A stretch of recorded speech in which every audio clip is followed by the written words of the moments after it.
Hello and welcome to today's webinar on the China's Global Power Database, hosted by the Global China Initiative of the Boston University Global Development Policy Center, or GDP Center. The Boston University Global Development Policy Center is a university-wide research center that works to advance policy-oriented research for financial stability, human well-being, and environmental sustainability across the globe. My name is Rebecca Ray, Senior Academic Researcher at the GDP Center. In September 2021, Chinese leader Xi Jinping pledged that China would stop financing new overseas coal-fired power plants and instead pledged to ramp up support for renewable energy projects overseas. This announcement marked an important shift in China's global energy policy, one with the potential to help fill the glaring gaps in the financing necessary for the energy transition in developing countries. So, has China's overseas finance and investment in the power sector followed this pledge? Are China's overseas coal-fired power plants becoming a thing of the past? And Chinese renewables rising in their place? If so, where and how? To help answer these questions, I'm thrilled to be joined today by my colleagues, Diego Moro, Database Manager at the GDP Center's Global China Initiative, and Ishana Ratan, former Global China Fellow here at the GDP Center's Global China Initiative, and current Assistant Director of the Berkeley APEX Study Center and Fellow at the Net Zero Policy Lab of Johns Hopkins University. Diego, Ishana, and colleagues recently published an update to the GDP Center's China's Global Power Database and an accompanying policy brief entitled No New Coal, a shift in the composition of China's overseas power plant portfolio. I'll ask Diego and Ishana to give us a brief overview of this project and the findings of the paper, and then Diego will give us a demonstration of the database itself and how to use it. Then we'll shift into an informal conversation. So now, Diego, please take it away. Thank you, Becky. Just gonna share my screen. Okay. So thank you so much, Becky, again for the introduction. I hope everyone can hear me and see me clearly. So as Becky just mentioned, we released a policy brief that draws from our China Global Power Database, CGP. And so today we just want to basically give an overview of, I'll start off by giving an introduction to the database and talk about the recent trends that we highlight in the policy brief. And then I'll pass it over to Ishana, who will walk us through the more general trends and also conclude with some implications. Okay, so I'll just get us started with a little bit about the database. So we track Chinese backed power plant capacity and their estimated carbon emissions. So CGP it's really focusing on what China is funding overseas from a power plant perspective, and it looks at funding from an equity perspective as well as from a debt financing perspective. On the debt side, we're looking at the lending that is provided by China's development finance institutions, which are the China Export-Import Bank and the China Development Bank. And we're excluding commercial lending. From an equity perspective, we're focusing on the greenfield private investors that come in and set up operations in a country, as well as M&A, so mergers and acquisitions, when Chinese companies acquire or purchase another company or operation overseas. In terms of our methodology, I'll just quickly, briefly give you an update or an explanation. Just on the lending side, we're sourcing our data from the Chinese Overseas Development Finance dataset, the CODF dataset, which is also housed here at BU. And on the FDI side, we compile a list of Chinese investors that we then match with the power plant data that we source from S&P's Global Power Plant dataset. This data set was launched in 2020, and this is the third iteration, and we are very excited about introducing a new variable, which is looking at the funding year, which allows us to really look at when China invest. So the time the investment decision is made, right? So then this lets us look at sort of trends in terms of delivering based on policies over time, and from the basis of when that commitment is made, right? So this is really timely, this inclusion of this variable, because as Becky already introduced us with, China, or Xi Jinping had pledged in 2021 that China would no longer finance coal overseas power plants and would instead ramp up on renewable energy power plants. And this is a great opportunity. Our data set is a great chance to kind of look at what the data says in terms of China delivering on that promise. So here I'll start off with on the right, you will see the more recent funding that took place from 2022 to 2023 from the foreign direct investment as well as the DFI, the Development Finance Institution lending. Is there's no new coal, and this contrasts with the picture from 2000 to 2021, where coal represents 33% of the capacity of the power plants that was funded. So we are seeing an alignment both from the private investors and the development finance institutions with Xi Jinping's pledge. On the renewable side, we also see that solar and wind now represent 68% of the portfolio for 2022 and 2023, whereas up until 2021, this was roughly 13%, right? So this is an important increase. However, it's important to recognize that the scale is not there. This is only 3 gigawatts of energy that is being funded. Another important point that needs to be made is that the power plants that have been commissioned, right? If we look at it from a commission point of view, those power plants that have recently, have already been constructed and are coming online, coal represents the majority of them, right? Or it's has the largest share out of all of the different sources. In 2022 and 2023, coal is roughly about 8 gigawatts that was commissioned. So as I mentioned, the largest source. And so coal is continuing to be brought online. I think in 2023 we had the Huang thermal power plant in Zimbabwe that was commissioned, and this was funded by a Checksum loan in 2016. And we expect that coal will continue to be brought online. If you look at the picture on the right here, you see that coal represents 19% of the capacity that is to be commissioned, right? So this is obviously going to have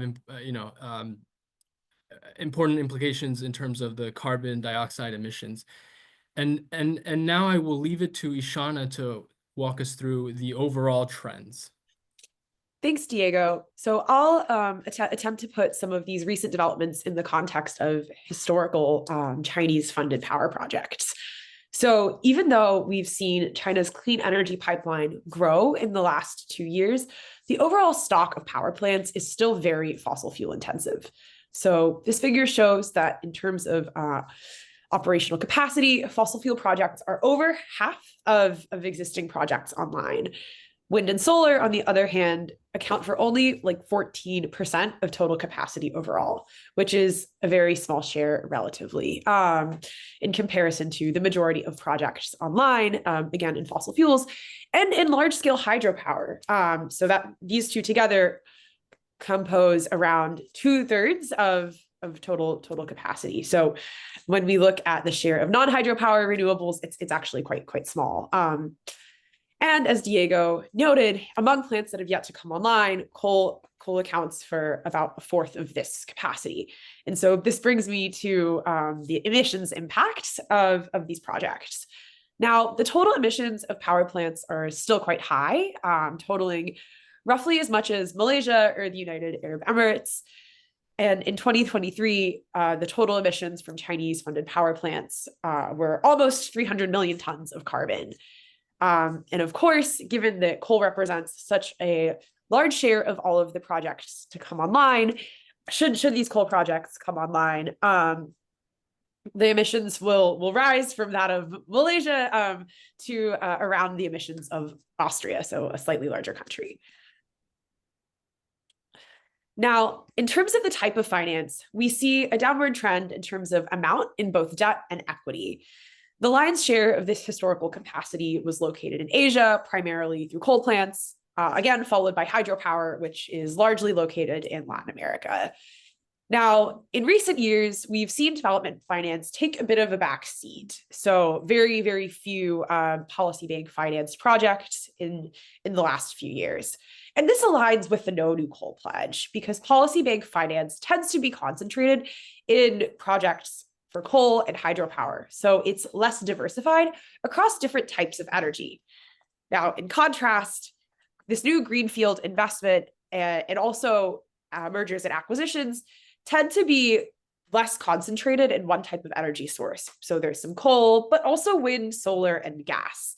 Now, these new investments in renewable energy in particular are primarily concentrated in Asia and Latin America, which have each received about a third of wind and solar power. So in sum, we see a shift in the type of financing vehicles that are used to bring these projects online, shifting from development finance to private capital. And in addition to that, we see a shift in the types of projects that are being funded, kind of at the same time, a shift in where they're going regionally. So I'll wrap up with some implications of what these trends all mean. So first, we do see an ambitious coal phase out, but even though China has ended this funding for new coal projects, coal still accounts for almost 20% of the capacity remaining in the pipeline. And so these projects stand to dramatically increase some of the emissions of Chinese projects. So one pathway forward could be considering redirecting or repurposing these projects. There have been some successful cases of retooling coal projects for renewable energy, solar, for example. So retrofitting some of these projects to clean energy sources could help us avoid some of these potential emissions increases. Now, in terms of a regional focus, we need to put special attention on decarbonization in Asia because it accounts for such a high share of DFI-backed coal capacity. Africa follows this at 27% of coal capacity, whereas Latin America has a cleaner mix of investment concentrated in hydropower, or a less emissions intensive portfolio of these projects. Last, greenfield investments are the fastest, or are continuing to be made in wind and solar, while we see traditional policy bank finance decline.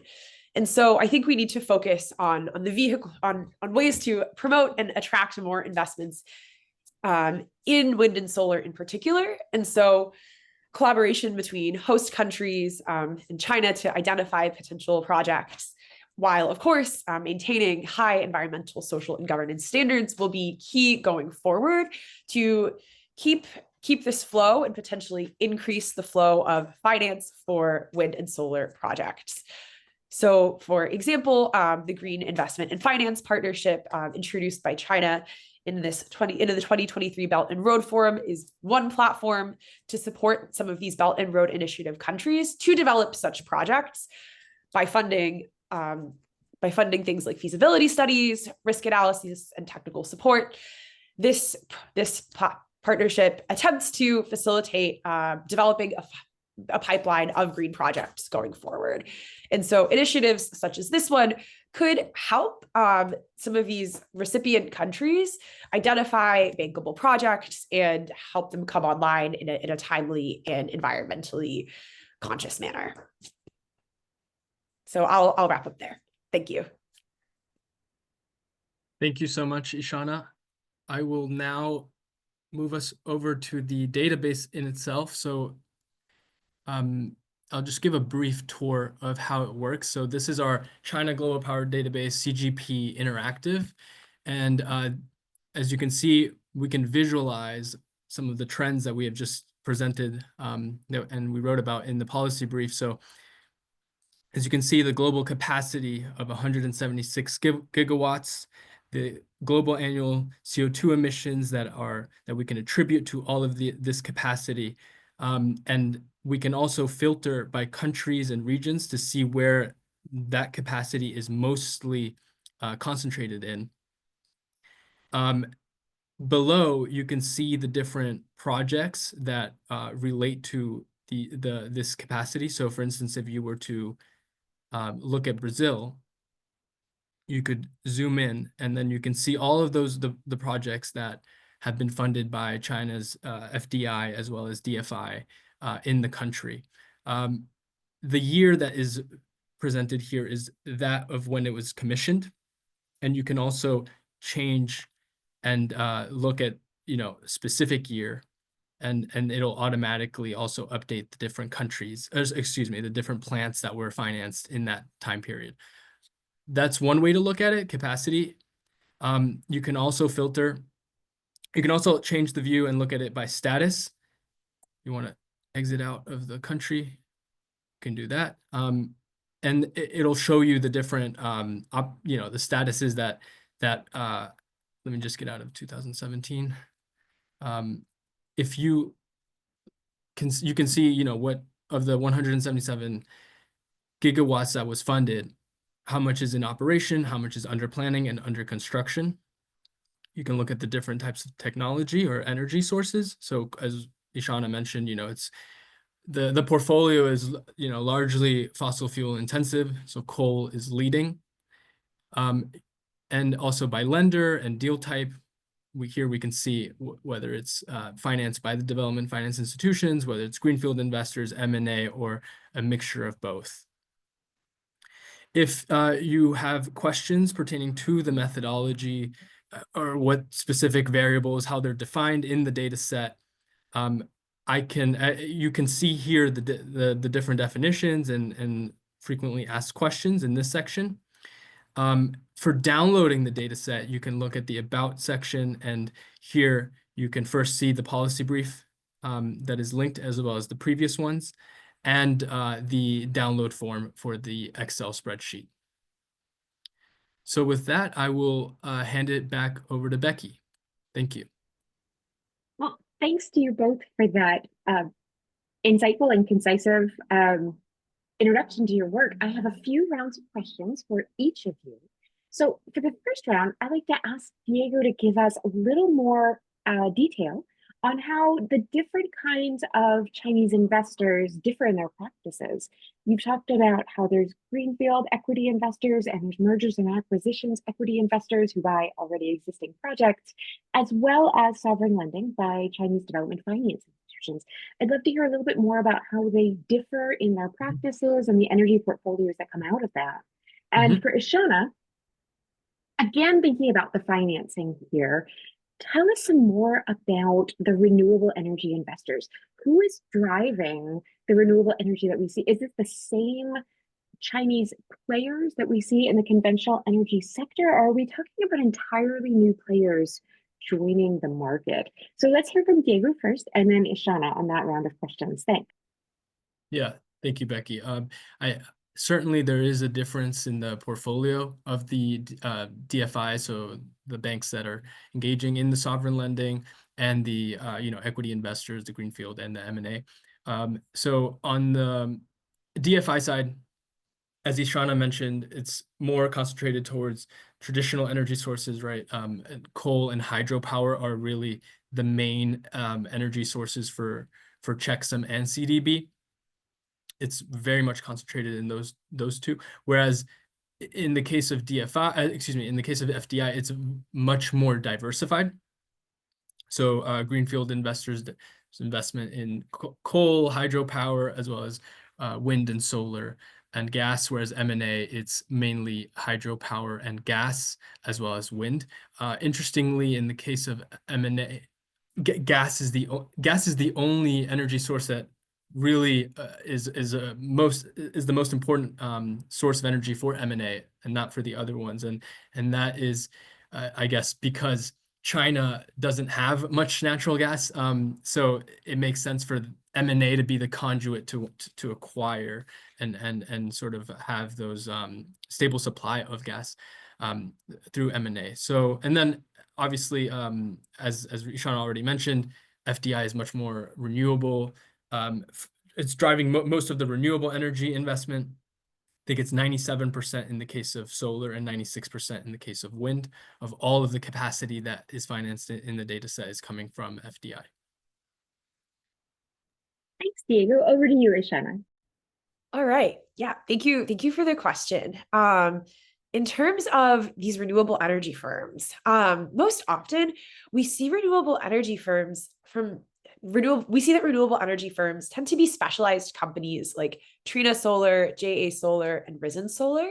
So these are firms that oftentimes have manufactured renewable energy panels or solar panels, but are now branching out into building their own projects, perhaps using the things that they manufacture. But we do see a few renewable energy projects from traditional energy firms like China Three Gorges and China General Nuclear Power Group, which could indicate that there is a potential shift in the portfolio of these more established companies to renewable energy. So using their experience as energy companies to foray into this new technology. Thanks. For my second round of questions, I'd like to dig in a little bit further on some of those issues. Diego, you mentioned in great detail the slowdown, dramatic slowdown in coal and even other fossil fuels, but not so much a rise in renewables taking their place. What is your understanding of an explanation for the slowdown in overall Chinese power plant investment? And what are the implications of that for developing countries facing the financing needs and investment needs for the energy transition? How does this affect prospects for the global south and the SDGs in general? And I'll ask a similar question to you, Ishana, about the implications of this for SDGs and for progress towards the SDGs and the energy transition in the global south, thinking about the regional variation. So you mentioned that Africa, Asia, and Latin America all have different profiles in this portfolio with different regions attracting different kinds of investment. I'd love to hear more about that variation and what kind of implications that may have also for these regional leaders thinking about their own interactions with the global energy transition. Thanks. So over to you first, Diego. Thank you, Becky. So yeah, I think there are many factors that explain partially, the slowdown that we're seeing across the board on the lending and also investment. I think primarily, one thing that stood out in the data that we shared was the peak, right, of 2016 in terms of all of the investment and lending, and then we just see a dramatic decrease, and that is aligned with sort of when China began its deleveraging campaign in 2016, and we see stricter monetary policy. We saw more stringent and requirements for financial services, asset managers, and other players, and all of that has contributed to less credit being available for overseas lending. Another explanation is to do with the fact that COVID obviously had created bottlenecks from outbound investing and lending perspective, because it's just more difficult to execute the projects, given the distance and the time that how long the people in China and elsewhere were locked down for, and then the shift to the small is beautiful approach to the lending, especially where we see China sort of favor or move away from the larger infrastructure projects to smaller projects that have this more sustainable and sustainability environmental component. And naturally, renewable energy projects are smaller in size, so it makes sense that the overall capacity would be lower over time. And sort of your second part of the question is to do with the implications. So while we see the overall sort of like across the board decrease in all the financing, we do see that greenfield investors are the ones that are still driving what energy investment we see, right? And as Sean already touched upon, the regional variation is very pronounced, right? So I think it's 40%, excuse me, 4% of all of the renewable energy investment from the private players is going into Africa. And obviously this is where it's most needed, and that creates an important gap. And the bottleneck of not having these pre-feasibility facilities that can finance the technical and technical know-how and the risk assessments and all of these different things is going to be needed for the to incentivize the greenfield investors to want to invest in renewable energy projects. So that's going to be a very important problem to solve if we want to see a reversal of the decrease, especially for that region.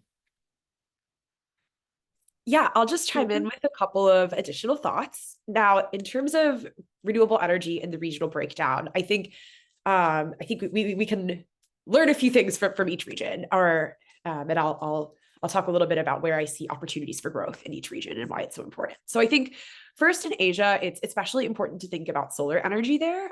Many of these countries have rapidly growing energy demand and significant potential in particular to install solar energy, while wind and hydropower are just a little bit more tricky due to both resource constraints and permitting for large scale energy. Solar is nice because it's modular. One can put it in more places, more buildings, especially to offset some emissions from industrial processes like manufacturing. So I think in particular, Asia is well positioned to scale up its solar energy generation. And so I think that could be one area of growth for Chinese capital. Now, Latin America has historically maintained a lower emissions, lower intensity of electricity generation in terms of its emissions due to their hydropower portfolio among countries like Colombia, Brazil, and Ecuador. Unfortunately, hydropower shortages in recent years have forced some of these countries to turn on backup fossil fuel power. And so this poses one potential threat to future emissions reduction. And so here, I think there is, again, a need for renewable energy like wind and solar, even though on a good day, their power portfolio looks relatively less emissions intensive than other countries like Asia. And then finally, I think it's absolutely critical to consider how to scale up renewable energy in Africa. I think we can view these low levels of greenfield investment to date as an indicator that more capacity building is absolutely necessary to de-risk projects, make sure they're set up for success, especially since renewable energy does come with some challenges in terms of grid infrastructure that kind of exceed some of the challenges of conventional energy. So I think more planning and more attention to de-risking in Africa in particular will be critical. Well, thanks for that insight and that depth to each of you. I'd like to ask just one more round of questions, and that is thinking in the future. Are there any signals that either of you see or that we could be watching for that might signal that China might be expected to increase investment in the renewables in the foreseeable future? So is there anything you're watching for that might signal that we might begin to see that growth of China stepping into its potential role in boosting the energy transition in developing countries? Ishana, it looks like you have an answer already, so I'll start with you and go to Diego afterwards. Yeah, I think something that perhaps is cause for optimism is Chinese leadership in manufacturing of wind, solar, and increasingly batteries now. And I think something that we can learn from the solar success story is that as manufacturing of these technologies scales up and the cost declines, companies that have specialized in manufacturing will then take that experience with their own technology and use it to push deployment. I think especially in terms of Chinese leadership in battery manufacturing, there is a lot of potential for synergy with renewable energy. I think in many of these countries, transmission constraints will be, if they're not already, a barrier to renewable energy expansion. And so I think harnessing the synergies between batteries and storage for renewable energy with wind and solar technology could help kind of unlock some of these potential barriers that countries are facing now with energy transition. So I think yeah, the biggest kind of light of optimism I see is these advancements in battery technologies that could kind of offset some of these challenges that we're seeing with renewables. And I think China is in a great position to do that. Thanks, Ishana. What do you have to add, Diego? No, I totally agree with what Ishana just said, and I think that you see that a lot in the data from outbound FDI side, right? You're seeing record Chinese investment in many regions, focusing on green energy, manufacturing and batteries and solar and so forth. So we're already seeing this happen on the FDI front. And I think there's also promising signs on the development finance front as well. And there was, the banks, CDB and Checksum were recapitalized in 2023, and we have seen some slight rebound in lending for Africa. And then in FOCAC last year, there was renewed commitments, I think, of 51 billion across different channels, lending and investment and so forth, but also including 30 new clean energy projects. So that I think is a very, plain and simple signal that there will be more wind and solar energy to come in Africa. Well, a sincere thank you to Diego Moro and Ishana Ratan for sharing your thoughts with us today. And thank you also to our audience for joining us. To receive updates for future events and research from the Global China Initiative at the GDP Center, you can subscribe to receive our newsletter at www.bu.edu/GDP.